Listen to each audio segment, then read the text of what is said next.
Bonjour à toutes et à tous, ici Charles Laval qui vous souhaite la bienvenue dans le journal des arnaques et des escroqueries. Aujourd'hui, je vais vous parler de l'usurpation d'identité. C'est une arnaque certainement l'une des plus anciennes, mais elle est toujours d'actualité et malheureusement se développe de plus en plus. Si bien que l'on estime qu'aujourd'hui, chaque minute, une personne ou une entreprise se fait usurper son identité. C'est absolument affolant, car ça représente plusieurs centaines de milliers de cas par an. Et alors, les conséquences sont dramatiques. Pensez donc, un individu, un inconnu, agit en votre nom, et sans que vous le sachiez tout au moins au début, et même lorsque vous allez être tenu au courant, vous ne savez même pas qui c'est. Alors, pour qu'une personne fasse l'effort d'endosser vos vêtements, si l'on peut dire, de prendre votre identité, ce n'est pas pour faire une bonne action. Non, ce sera plutôt pour commettre des actes répréhensibles. Et tout cela en votre nom. Si bien que pour les tiers, pour les autres, pour les organismes, y compris par exemple pour la police et les tribunaux, c'est vous le méchant, c'est vous l'auteur, c'est vous le responsable, c'est vous qu'on va finalement poursuivre. Alors que pendant ce temps, le véritable auteur, votre clone, il est tranquille, protégé derrière son anonymat. Alors comment arrive-t-on à usurper l'identité d'une personne, à faire en sorte que, en cas de contrôle, ce soit son nom qui apparaisse et pas le vôtre? Alors les moyens sont nombreux et divers. Vous avez le moyen classique, c'est de piquer le courrier dans les boîtes aux lettres, ou de fouiller les poubelles. C'est faux ce que l'on trouve dans les poubelles. Des factures d'électricité, de téléphone, des quittances de loyer et même des relevés bancaires. Tout ça, ça intéresse le futur usurpateur. Vous avez aussi des sites de recrutement ou des sites basés sur la généalogie, ce qui vont permettre aux escrocs de mieux vous connaître et notamment votre curriculum vitae. Vous avez aussi tous ces documents, tous ces dossiers que vous êtes amené à remettre à un tiers. Par exemple, vous cherchez un logement, eh bien c'est normal que le bailleur vous demande un certain nombre de pièces, de documents, c'est-à-dire photocopie de la carte d'identité, attestation de domicile, fiche de salaire, enfin, etc. Là aussi, c'est très important et très utile pour un futur usurpateur. Vous avez les faux sites de recrutement. Les faux sites de recrutement où finalement votre candidature est retenue, vous avez remis là aussi un certain nombre de pièces et en vous demandant plus à la fin, justement un RIB, etc. Et puis finalement vous recevez un message vous disant écoutez, contre-ordre, politique de restriction de frais généraux, le poste auquel on pensait pour vous, il ne sera ouvert que dans quelques mois, donc rappelez-nous ultérieurement. Et bien pendant ce temps, vos documents, ils sont entre les mains de mains malfaisantes. Alors vous avez aussi tous ces réseaux sociaux qui se sont développés d'une façon exponentielle ces dernières années, notamment auprès des jeunes, et on a trop tendance à raconter sa vie, à mettre des photos qui là aussi seront précieuses pour un futur usurpateur. Et puis vous avez toutes les opérations de phishing, d'hameçonnage. C'est certainement l'arnaque la plus courante et la plus fréquente de nos jours. C'est-à-dire que vous surfez sur un site et vous croyez être sur le véritable site d'un marchand ou d'une administration. Eh bien en fait, vous naviguez dans un faux site Et vous allez être amené, pour accomplir ce que vous cherchiez réellement sur ce site, à remplir un questionnaire sur vous, à payer une somme, enfin, etc. Tout ça, c'est très précieux. Alors, qu'est-ce que va faire maintenant l'escroc en possession de ça? Ben, il va pouvoir agir à votre place, en votre nom. Il va pouvoir, par exemple, ouvrir un compte bancaire et immédiatement souscrire des prêts à la consommation. C'est du pain béni pour lui. Il touche tout de suite la somme du montant des prêts. Par contre, les mensualités atterrissent chez vous et c'est vous qui allez être obligé de les rembourser. C'est vous qui risquez d'être poursuivi. Il peut, par exemple, maintenant, conduire imprudemment. C'est pas dangereux pour lui, puisque officiellement, c'est vous qui allez être condamné, amende, contravention, perte de points sur votre permis de conduire. Vous avez aussi, plus grave, c'est si vous découvrez un jour, occasionnellement, que vous êtes marié à un inconnu, que vous avez même des enfants, que vous percevez des allocations. Et encore même plus grave, lorsque vous découvrez que vous êtes officiellement décédé.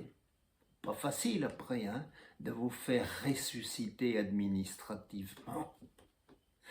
L'escroc, ben, il peut aussi voyager désormais gratuitement, puisque officiellement c'est pas vous, c'est pas lui, c'est vous qui voyagez, et c'est vous qui serez poursuivi. Bon.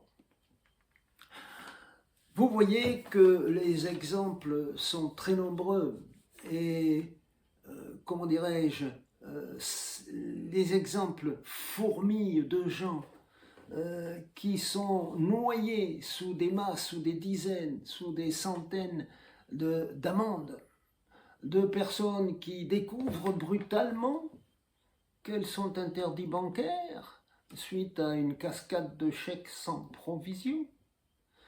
Vous avez le cas de cette entreprise qui est assaillie de réclamations pour ne pas avoir livré des biens pour lesquels elles ont perçu des acomptes alors qu'elles n'y sont pour rien, un escroc ayant usurpé l'identité de sa société. Alors, ces pauvres victimes vont vivre un calvaire, vont vivre un véritable enfer pendant des mois, même des années. À tout instant, elles vont être obligées de se justifier, de prouver que ce n'est pas elles. Mais leurs paroles, leurs affirmations, ça suffit pas. Dire c'est pas moi, c'est un autre, ça suffit pas. D'autant plus que généralement on ne sait pas qui est l'autre.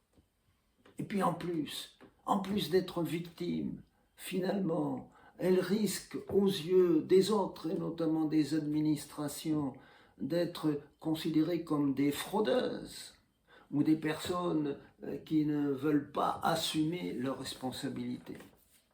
C'est une situation dramatique, très difficile à vivre. Ces personnes ont l'impression qu'elles ne s'en sortiront jamais. Elles tournent en rond, elles se heurtent à un mur, c'est kafkaïen.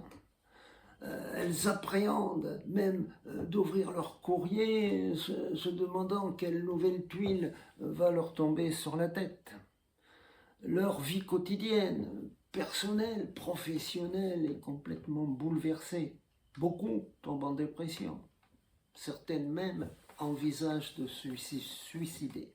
C'est pour ça que l'usurpation d'identité, c'est une arnaque très grave, très pernicieuse, et il faut faire attention. Alors, si vous êtes victime d'une arnaque, qu'est-ce qu'il faut faire? Aussitôt, il faut porter plainte. Police, gendarmerie ou la plateforme Thésée. Le fait de porter plainte va quand même valoriser vos affirmations, notamment aux yeux des administrations. Vous pouvez demander aussi à ce qu'on refasse vos pièces. permis de conduire, immatriculation de voiture, pour arrêter justement cette série d'attaques. Bon.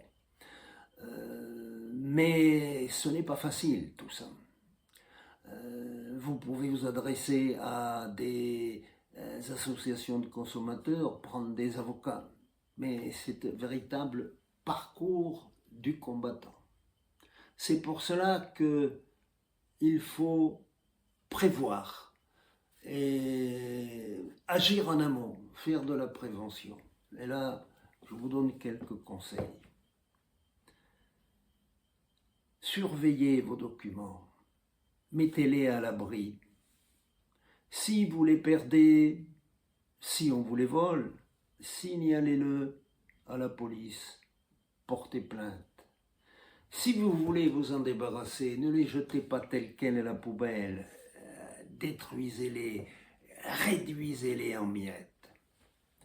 Et si vous êtes amené à les remettre à des tiers pour constitution d'un dossier, neutralisez-les en y insérant un filigrane.